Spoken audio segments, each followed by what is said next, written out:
salam sejahtera, selamat beraktivitas. Biarlah kiranya hari ini lebih baik dari hari kemarin. Pemeliharaan Tuhan dan berkat-Nya berkelimpahan bagi kita semua. Kita baca dan renungkan firman Tuhan di Matius 8 ayat 1 sampai 17. Setelah Yesus turun dari bukit,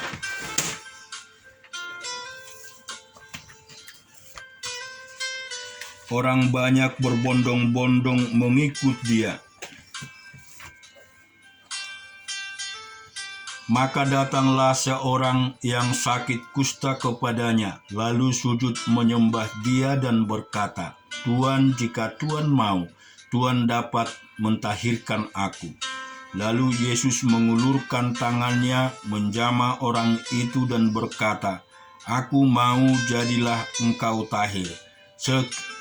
Seketika itu juga tahirlah orang itu daripada kusta. Lalu Yesus berkata kepadanya, "Ingatlah, jangan engkau memberitahukan hal itu kepada siapapun, tetapi pergilah, perlihatkanlah dirimu kepada imam dan persembahkanlah persembahan yang diperintahkan Musa sebagai bukti bagi mereka." Ketika Yesus masuk ke Kapernaum, datanglah seorang perwira mendapatkan Dia dan memohon kepadanya, "Tuan, hambaku terbaring di rumah karena sakit lumpuh dan ia sangat menderita." Yesus berkata kepadanya, "Aku akan datang menyembuhkannya." Tetapi jawab perwira itu kepadanya, "Tuan, aku tidak layak menerima Tuan di dalam rumahku. Katakan saja sepatah kata, maka hambaku itu akan sembuh. Sebab aku sendiri seorang bawahan, dan di bawahku ada pula prajurit. Jika aku berkata kepada salah seorang prajurit itu, 'Pergi,' maka ia pergi, dan kepada seorang lagi, 'Datang,' maka ia datang. Ataupun kepada hambaku, 'Kerjakanlah ini,' maka ia mengerjakannya." Setelah Yesus mendengar hal itu, heranlah ia dan berkata kepada mereka yang mengikutnya, "Aku berkata kepadamu, sesungguhnya iman besar itu tidak pernah aku jumpai pada seorang pun di antara orang Israel. Aku berkata kepadamu, banyak orang akan datang dari timur dan barat dan duduk makan bersama-sama dengan Abraham, Ishak, dan Yakub di dalam kerajaan surga. Sedangkan anak-anak kerajaan itu akan dicampakkan ke dalam kegelapan yang paling gelap. Di sanalah akan terjadi ratap dan kertak gigi." Lalu Yesus berkata kepada perwira itu, "Pulanglah dan jadilah kepadamu seperti yang engkau percaya." Maka pada saat itu juga sembuhlah hambanya. Seketibanya di rumah Petrus, Yesus pun melihat ibu mertua Petrus terbaring karena sakit demam. Maka dipegangnya tangan perempuan itu, lalu lenyaplah demamnya, dan ia pun membangun dan melayani dia. Menjelang malam dibawalah kepada Yesus banyak orang yang kerasukan setan, dan dengan sepatah kata Yesus mengusir roh-roh itu dan menyembuhkan orang-orang yang menderita sakit. Hal itu terjadi supaya genaplah firman yang disampaikan oleh Nabi Yesaya, "Dialah yang memikul kelemahan kita dan menanggung penyakit kita." Kita juga akan membaca Ayub 13 ayat 1 sampai dengan 28. "Sesungguhnya semua itu telah terlihat mataku, didengar dan dipahami telingaku. Apa yang kamu tahu, aku juga tahu. Aku tidak kalah dengan kamu. Tetapi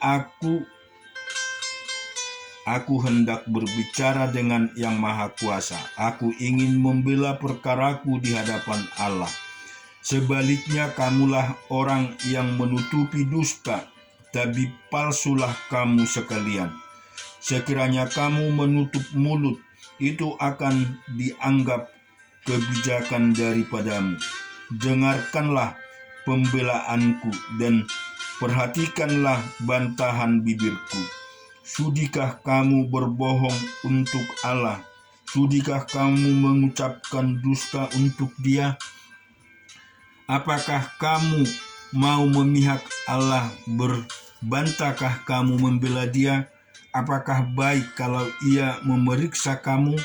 Dapatkah kamu menipu Dia seperti menipu manusia?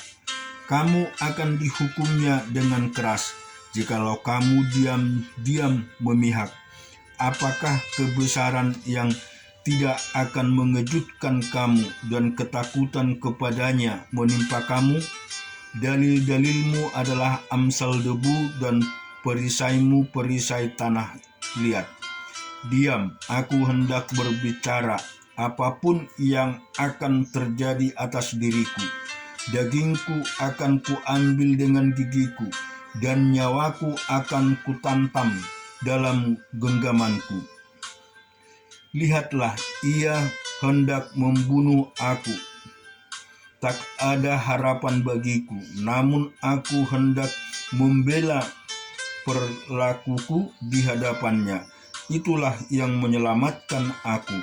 Tetapi orang fasik tidak akan menghadap kepadanya. Dengarkanlah baik-baik perkataanku, perhatikanlah keteranganku. Ketahuilah, aku menyiapkan perkara. Aku yakin bahwa aku benar. Siapa mau bersengketa dengan aku, pada saat itu juga aku mau berdiam diri dan binasa. Hanya jangan kau lakukan terhadap aku 2 kali ini, maka aku tidak akan bersembunyi kepada engkau.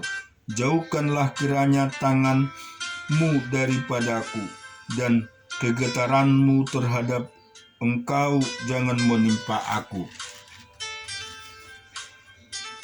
Panggillah, maka aku akan menjawab, atau aku berbicara dan engkau menjawab. Berapa besar kesalahan dan dosaku, beritahukanlah kepadaku pelanggaran dan dosaku itu. Mengapa engkau menyembunyikan wajahmu dan menganggap aku sebagai musuhmu? Apakah engkau hendak menggetarkan daun yang ditiupkan angin dan mengejar jerami yang kering? Sebab engkau menulis hal-hal yang pahit terhadap aku dan menghukum aku karena kesalahan pada masa mudaku. Kakiku kau masukkan ke dalam pasung, segala tindak tandukku kau awasi, dan rintangan ku pasang di depan tapak kakiku. Dan semuanya itu terhadap orang yang sudah rapuh seperti kayu lapuk, seperti kain yang dimakan ngengat. Kita juga akan membaca di dalam Hakim-Hakim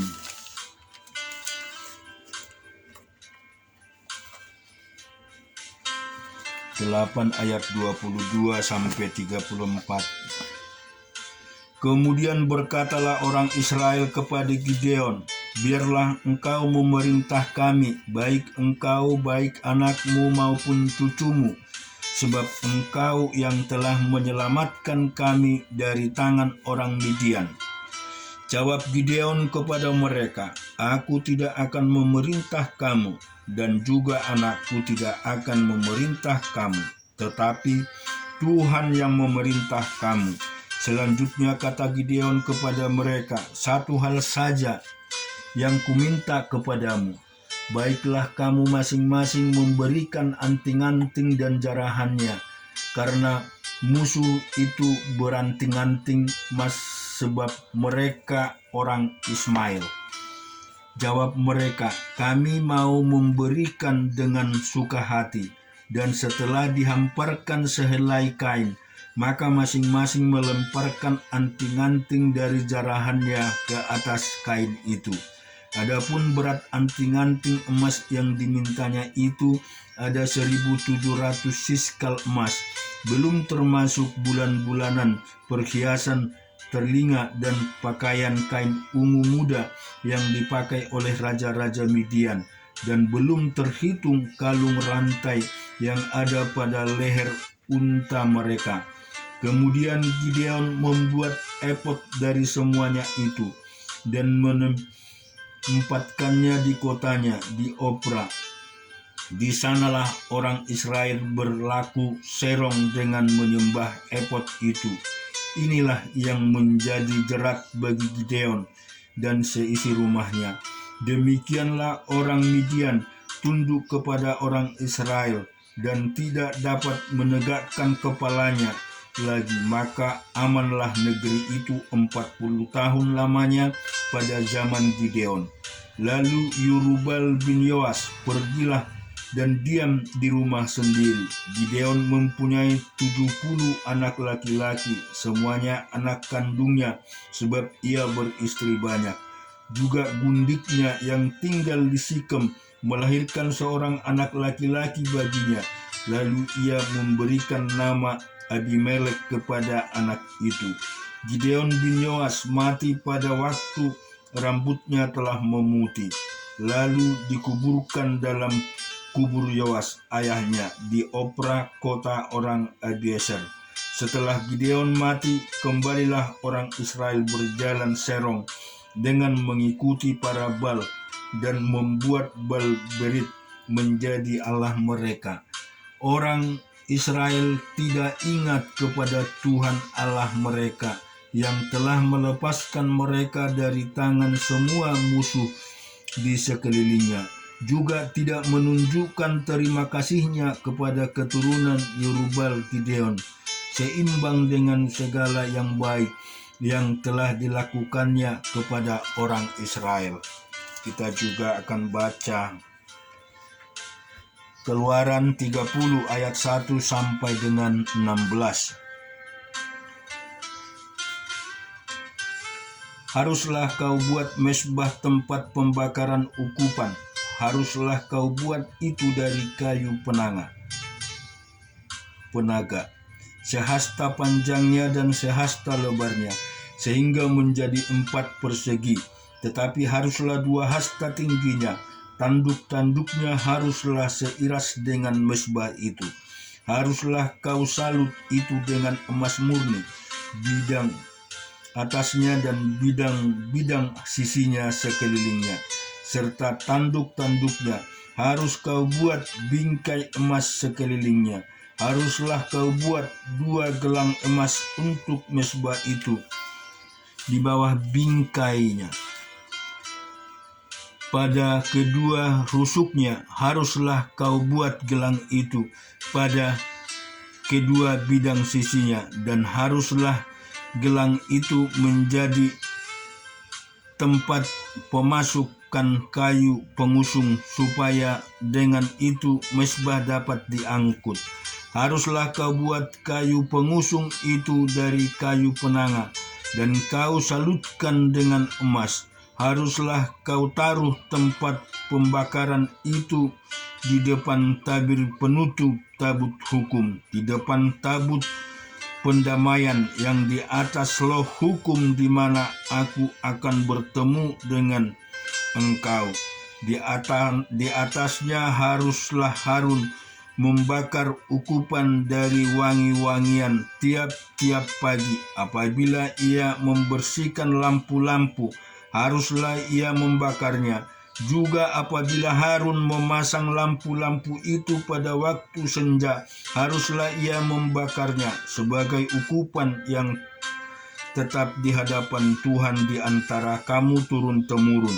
Di atas mezbah itu jangan kamu persembahkan ukupan yang lain, ataupun korban bakaran, ataupun korban sajian, juga korban curahan jangan kamu curahkan di atasnya.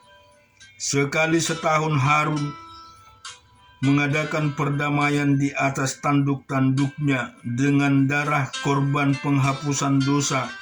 Pembawa pendamaian harus ia sekali setahun mengadakan pendamaian bagi mezbah itu di antara kaum turun-temurun.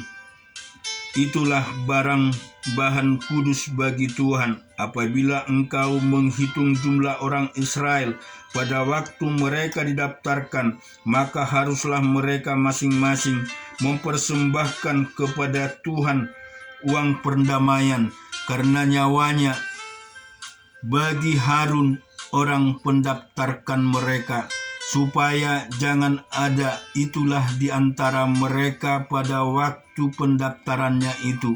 Inilah yang harus dipersembahkan tiap-tiap orang yang akan termasuk orang-orang yang terdaftar itu. Setengah siskal ditimbang menurut siskal kudus. Siskal itu 20 gera beratnya. Setengah siskal itulah persembahan khusus kepada Tuhan. Setiap orang yang akan termasuk orang-orang yang terdaftar itu yang berumur 20 tahun ke atas haruslah mempersembahkan persembahan khusus itu kepada Tuhan. Orang kaya janganlah mempersembahkan lebih dari orang miskin.